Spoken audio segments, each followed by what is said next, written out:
क्या आप भी सुबह उठते ही अलार्म की घंटी बजते ही स्नूज का बटन दबा देते हैं? हमें उठना उस वक्त पसंद तो नहीं होता, लेकिन खुद को उठने के लिए तैयार करना पड़ता है और वो स्नूज की घंटी दबाने के बाद जो 10 मिनट की इजाफी नींद मिलती है, यूं कह लीजिए कि वो जिंदगी के 10 मिनट बेहतरीन लम्हात होते हैं। लेकिन क्या अगर मैं आपको ये बताऊं कि वो स्नूज का बटन दबाना आपके लिए नुकसानदेह है, तो आप मेरी बात मानेंगे?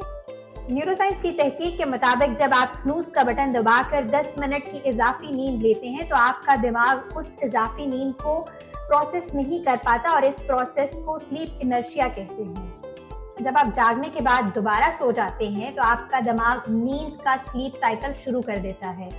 कम से कम स्लीप साइकिल जिसमें दिमाग को नींद का एहसास होता है, वो 70 से 95 मिनट का होता है।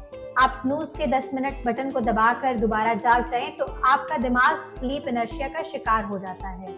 क्या आपने कभी गौर किया है कि जब आप अलार्म बंद कर दोबारा सो जाते हैं, तो उस वक्त आपको उठते हुए काफी दिक्कत महसूस होती है और थकावट का एहसास भी होता है।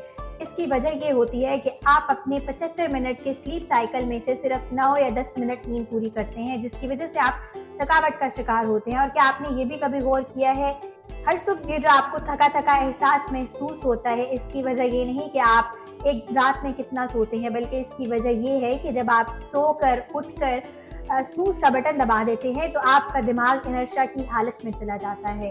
इस हवाले से मजीद वीडियोस देखने के लिए विजिट कीजिए हमारी वेबसाइट urdunews.com।